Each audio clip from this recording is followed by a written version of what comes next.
Баршаңызға сәлем. Бүгін біздің университетімізде подкастта қонақта білікті маман, танымал қаржыгер Әсел Жарасқалиқызы.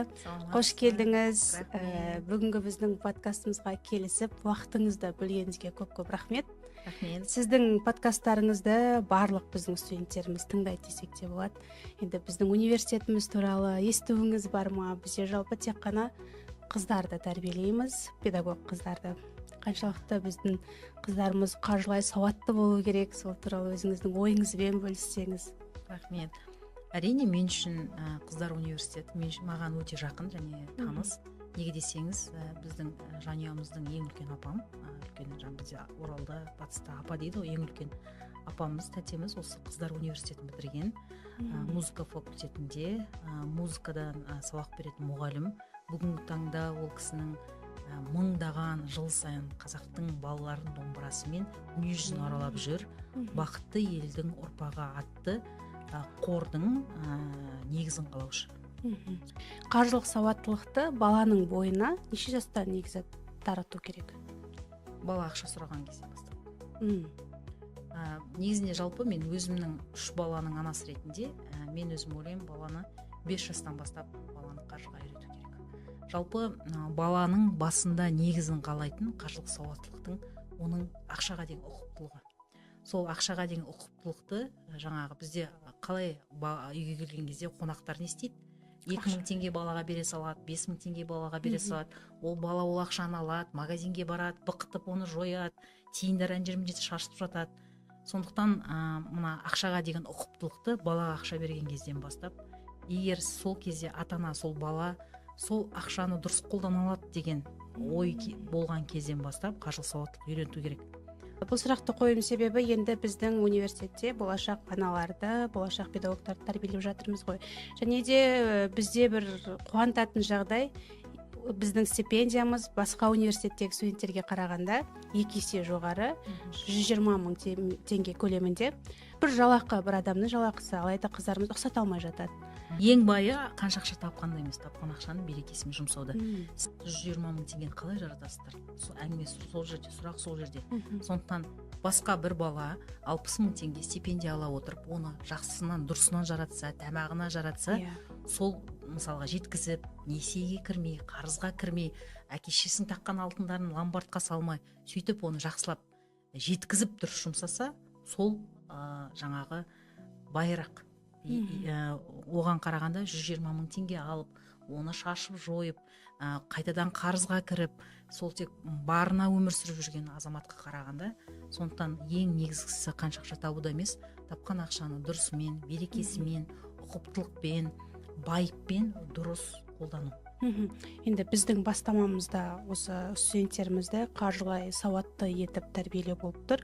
Сондықтан да сіз не айтар едіңіз, осы 120 мың теңгені қалай тиімді жинап, қалай керегіне жаратып деген сияқты бір жол сілтей аласыз ба? Мен 5 лайфхак айтайын, қыздар не қолдана алады. Жалпы 120 мың теңге деген ақша, ол аз ақша емес, көп ақша да емес, бірақ жеткілікті ақша. Солай есептейік. Мысалға біздерде кез келген нәрсеге қанағат болмаған кезде, мынау аз сияқты, мынау болмайтын сияқты болып қанағатсыздық танытқан кезде, ол ақша әрине ештеңеге жетпейді. 120 мың теңге осы ақша маған жеткілікті, осы ақшаны мен жетуім керек деген оймен, ниетпен адам бастаса, оны жеткізе алады. Қандай лайфхак? Кез келген оқушы қыз сіңлім ай сайынғы кір шығысын жазу керек. Шығысын жазу керек. Не жейді, түс кезінде не жейді, таңертең кезінде не жейді, айында не жейді, аптасында не жейді, не ішеді, қандай қағаздары бар, кітаптары бар, соның барлығын есептей отырып, ең бірінші қаржылық сауатты болам, өсем өнем деген азамат шығысын жазып үйрену керек. Екінші, шығысты есептегеннен кейін сол шығысқа қатысты шешімдер қабылдау. Егер ай сайын 120 мың теңгені асып кетіп жатса шығыстары, онда сол 120 мың теңгеге оны келтіру, содан артық жұмсамауды үйрету. Бізде жалпы қаржылық сауаттылықтың көптеген деңгейлері бар. Бүгінгі таңда өкінішке орай 80% халқымыз айлықтан айлыққа дейін өмір сүреді. Оның ішінде сіздің студенттеріңізде бару болу шығар. Неге десеңіз, сол бір стипендияны екінші стипендияны жеткізуге тырысады. Жеткізе алмаса, ол келесі қарызға басқа біреуден алып әке шешесінен алып, достарынан, қасында қыздардан алып кіріп кетуі мүмкін. Сондықтан ең негізгі мақсат көрпеңе қарап көсіліп, сол 120 мың теңге алдың ба, соны жеткізіп үйрету, өзіңді жеткізіп үйрету. Сол шығысты есептейміз. Содан кейін бар, егер шығысың көбейіп кетіп жатса, сол 120 мың теңге келтіру. Яғни қаржылық сауаттылықта кіріс пен шығысыңды теңестіру. Егер бүгінгі таңда кірісің 120 мың теңгеден шығысың көп болса, сол шығысты азайту. Шығысты азайтып, сол кіріс пен шығысты теңестіру. Неғұрлым бізде шығыс көп болса, кіріске қарағанда, соғұрлым мына ортасындағы айырмашылық, мысалға 120 мың теңге стипендия алады, 150 мың теңге шығыс болса, әр уақыт ол 30 мың теңге ортасындағы, ол қарызда жүр деген сөз. Ол әр уақыт қарызға кіріп кетеді, кредитке кіріп кетеді, каспий ретке кіріп кетеді, жаңағы рассрочкаға кіріп кетеді, әке шешесінен алады. Әр уақытта соған ортасындағы айырмашылықта, ол шығыста, жаңағы минустық шығыста жүр деп айтсақ. Сондықтан сол кіріс пен шығысты 120 мың теңгеге өмір сүруді үйрену. Барлық шығысыңды соған 120 мың теңгеге келістіру.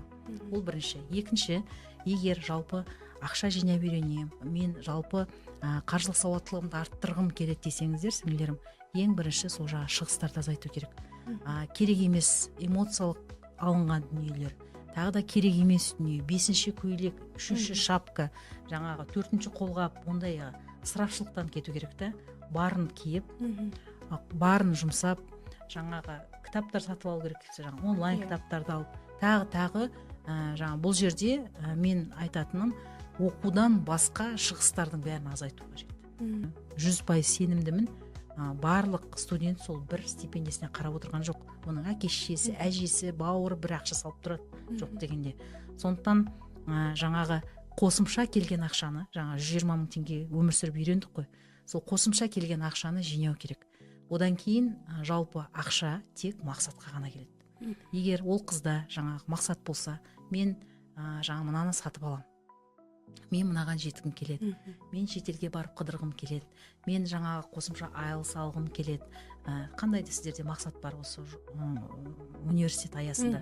Сол мақсаттарға жеткісі келген азамат сол мақсатты қойып, мақсатты SMART деген нақты әдіс бар. Мен оны өзім үйде күнде қолданамын. Кез келген студентке соны қолдануға шақырамын. Сол SMART әдісі бойынша мақсат қойып үйрену. Егер жаңағы менің ақшам жетпейді, мен жаңағы кредитке кіріп кеттім, тағы нәрселердің барлығы ол жай ғана сылтау. Егер бүгінгі студенттер аясында нақты қарызға кіріп кеткен, кредиті бар, басында жаңа рассрочкасы бар азаматтар болса, несиені міндетті түрде жабу қажет. Несие жабылмай ақшаның берекесі болмайды. Несие жабылмай ақшаның шеті құралмайды. Осы жерде мен сіздің сөзіңізді бөлгім келіп тұр, ренжімеңіз. Жаңа айтып жатырсыз ғой, енді ауылынан ақша салып жібереді деген сияқты. Ал бізде керісінше жағдайлар да көп болады. Жаңағыдай бізде грантта оқитын студент өзінің ата-анасын аяп, өзінің стипендиясын салады, кредит алып береді, сөйтіп өзі мына жақта қиналып жүреді. Жалпы айтқанда ата-анасы енді өсірді, оларға жоқ деп айта алмай, өзі мына жақта былыққа батып жатады да. Сондай сәттерде олар мысалы қалай отказ жасауды үйрену керек. Жоқ деп айтып, бұл өмірде үйренбесең, әр уақытта біреудің екінші басты рөлінде ойнап отырасың. Екінші рөл ойнап отырасың. Вообще жоқ деп айту, қарым-қатынаста, коммуникацияда жоқ деп айту, ақшаға қатысты жоқ деп айту, ақшаға қатысты өзіңнің жоспарлы тұрды. Егер сен басқа адамға жоқ деп айта алмасаң, яғни сен өмір бойы біреудің жоспарымен жүретін боласың. Сондықтан міндетті түрде мысалға 120 мың теңге кез келген балаға, сол қыз балаға оқуына, тамағына берілетін ақша. Сол бала 120 мың теңге соның өзіне өзі жеткізіп отырса, ол сол үлкен ол абырой деп айтар едім. Мына бала өзі аяқтанбай әке шешесіне көмектесу ол парыз емес.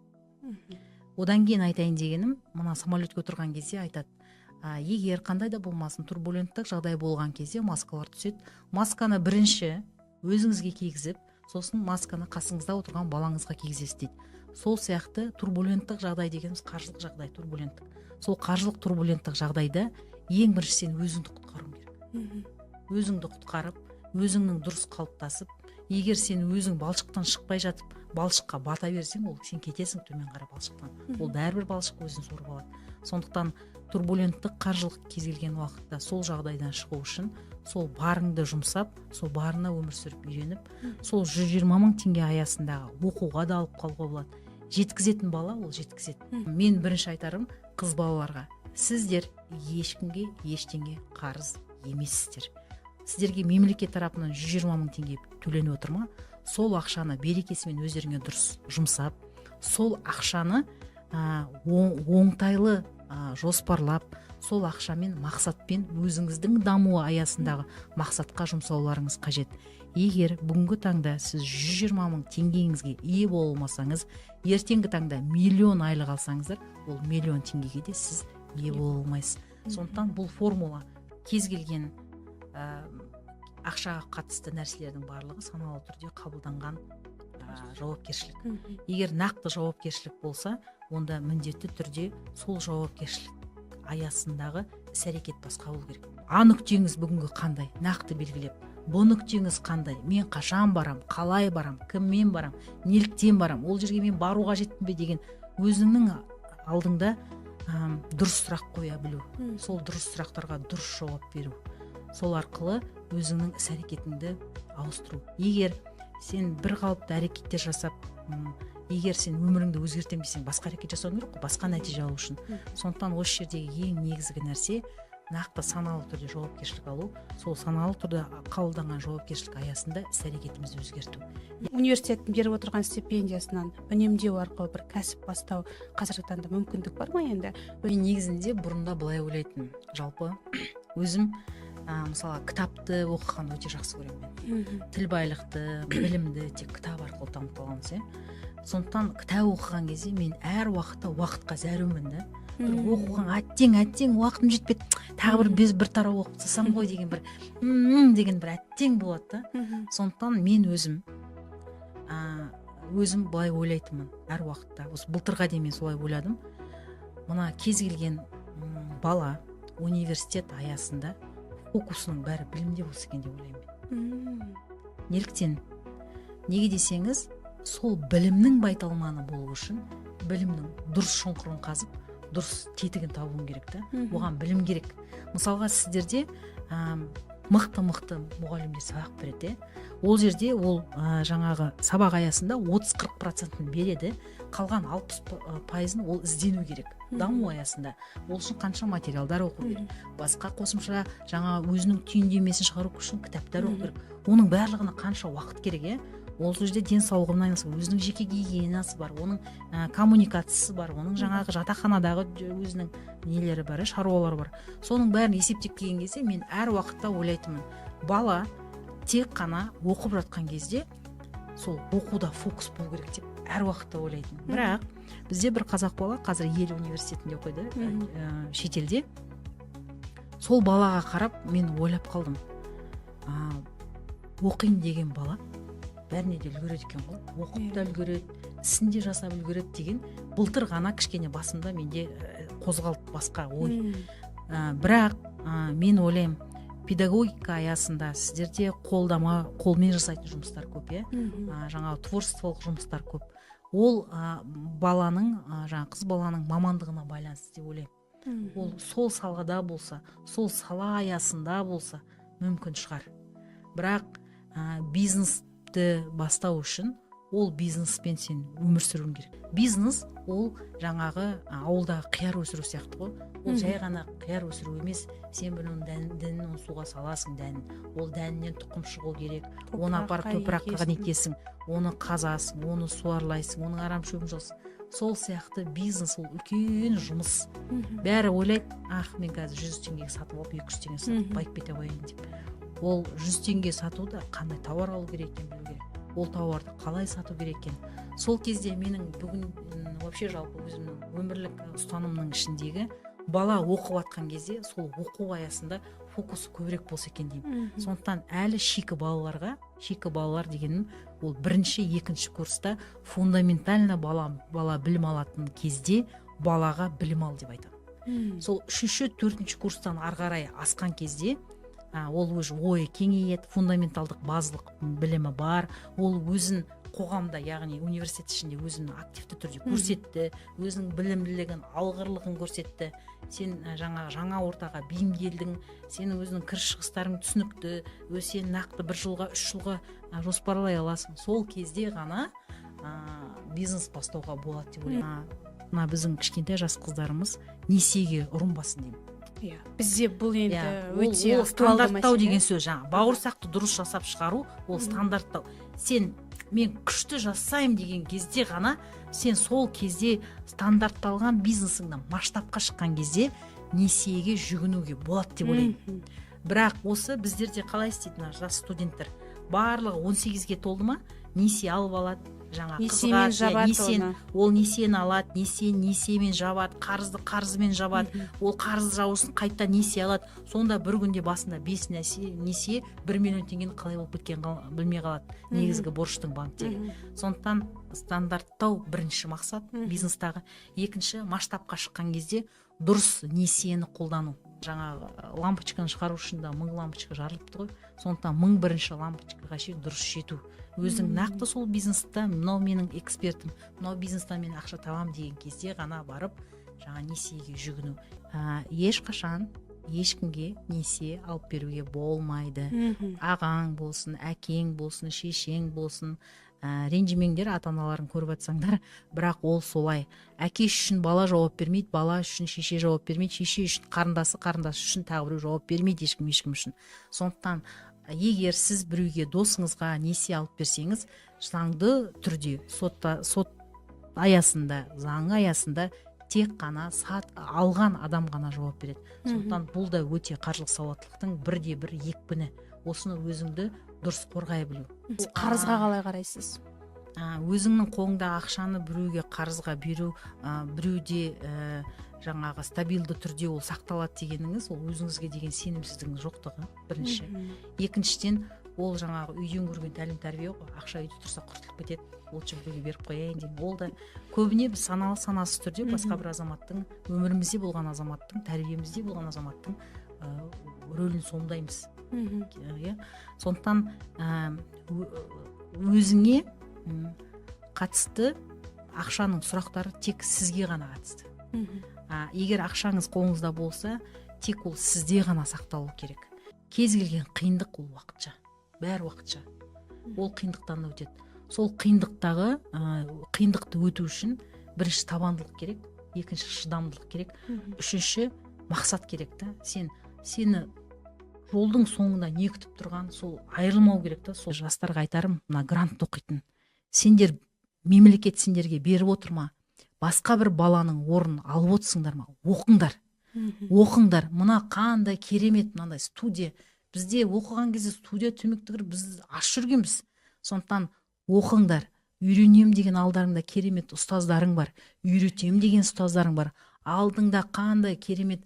Бүгінгі таңда мен алысқа барып қашты емес, менің жанұямда апам осы университеттің түлегі. Қазір дүниежүзі бойынша қазақтың балаларын домбырасымен тарсылдатып тасып жүр. Сондай университетте оқығаннан кейін барына қанағат етіп, риза болып, сендерден сабақ сұрай ма, сабақ оқыңдар. Жазу сұрай ма, жазыңдар. Оқы дейме, оқыңдар, тұр дейме, тұрыңдар, жат дейме, жатыңдар, аджимат еттіңдерсе, аджимат ету керек. Сондықтан оқисыңдар ма, жақсылап оқыңдар. Оқымайсыңдар ма, біреудің орнын босатыңдар деп айтқым келеді.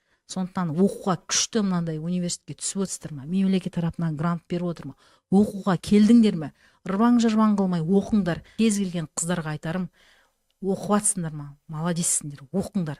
Бірақ оқудың да оқуы бар, тоқудың да тоқуы бар. Оқыңдар. Оқып жатсыңдар ма, фокусты 1-2 жыл фундаменталды білім алыңдар. Одан кейін бар 3-4 курстан бастап мүмкін сол бағытта ойлауларың мүмкін. Негізінде мына кез келген шетелдік бизнес кітаптардың барлығын айтады. Көп ойланып тез қимылда дейді. Ол деген бүгін шешім қабылдап, ертең істеп, бірсі күн банкрот болып, 3-4 күні қарызға батып отыру емес, ойланып істеу керек. Оған дайындықпен келу керек. Егер нақты мақсатың болса, 120 мың теңгенің 20 мың теңгесін жинауға болады болашақ бизнесіңе. Неліктен, не қылып жинамасқа? Мысалға, қазір сол 120 мың теңгенің 20 мың теңгесі магистратураға жиня. Не қылып жинамасқа? Сондықтан барлық кез келген азамат жауапкершілік тұрда мақсат нақты қойса, сол мақсатқа нақты іс-әрекет жасалса, кез келген алмайтын, жетпейтін қамал жоқ деп айтамын. Мен өзім жастарға сенем, бірақ жастарға айтатыным, барлық емес, көбінесе жастар жалқау. Ол жалқаулықты ол біздер туындырып отырмыз. Біздерде әр нәрсенің өзінің дәуірі бар. Оңайратып қойды барлығын. Дәуірі бар да, кезең дәуірде. Сол осы кезеңде мен жемегенде менің балам ішсе екен, мен кимегенде менің балам кисе екен, мен көрмегенде менің балам көрсем деп дірілдеген ата-ана, дірілдеген мектепте мұғалім, бұларды бір нәрсе қылайын, мен бір нәрсе бұлардан шығарайын деп, одан кейін университетте дірілдеп жүреміз олардың. Ойбай, бір нәрсеге ұрынып қалмай, бір нәрсе бүлініп қалмай, мыналар мектеп бітіріп өмір бойы соларға дірілдеп жүреміз де. Дірілеткізбей лақтырып тастау керек оларды далаға. Білімсіз жүрсін. Солай шыңдалып өздері өсетін шығар. Біздерде мына не деп айтатынбыз, жаңағы вакуумдық керемет жағдай жасалған ғой балаларға. Енді балалар ренжімесін, ол солай. Оны бір айту керек деп ойлаймын. Сол жағдайда бала бұзылмай, еңсесін көтеріп, дұрыс жиналып, дұрыс іс-әрекет жасады екен. Сол вакуумнан шығып кеткен балалар, жаңағыдай удаман деп айтып жатырсыз ғой. Ойындарға ұрынып жатады енді. Біздің Қазақстанда 400 мың адам лудоман болып тіркелген. Лудоман дегеніміз кім? Ол тіркелгені соншалық, тіркелмеген миллионнан асады. Мен сізге кепілдік беремін оны. Неге десеңіз, бүгінгі таңда үйден шықпай жаңағы тігістер тігу.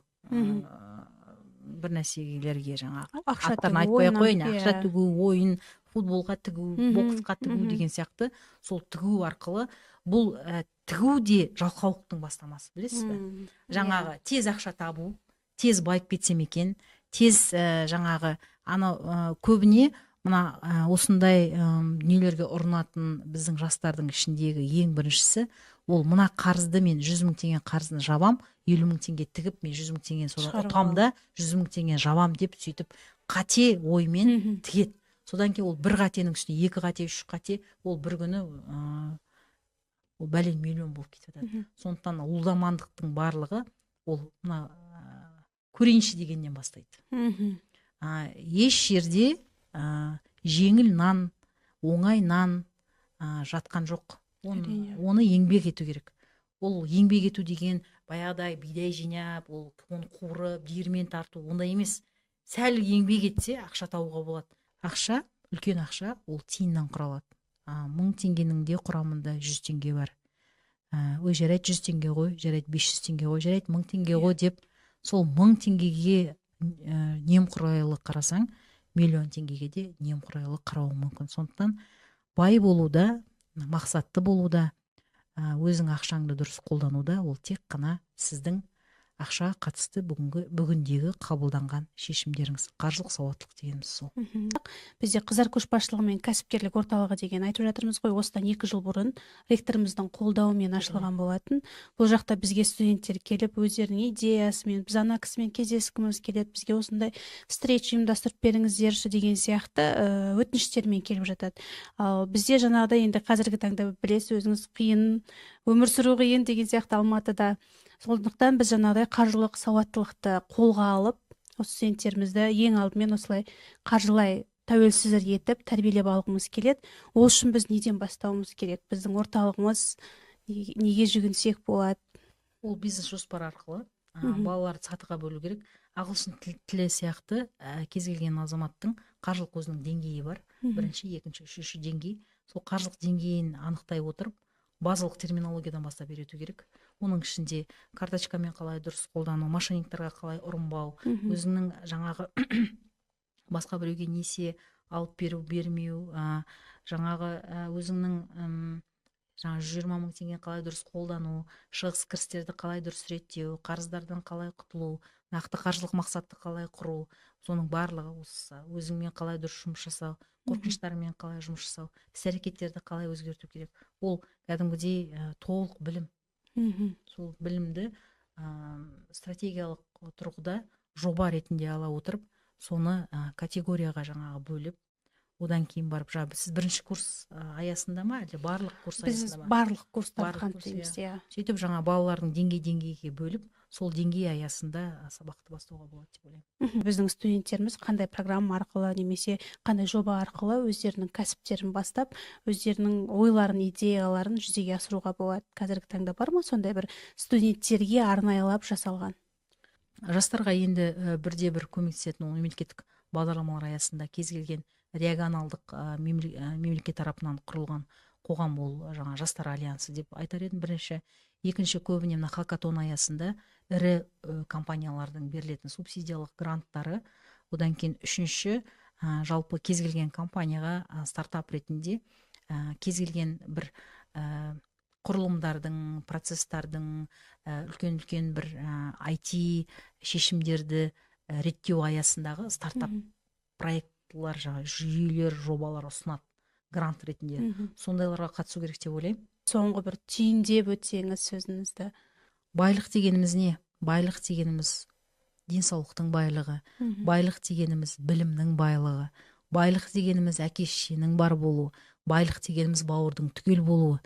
Сондықтан байлық деген ол үлкен ұғым. Байлық ол тек қана ақша ғана емес.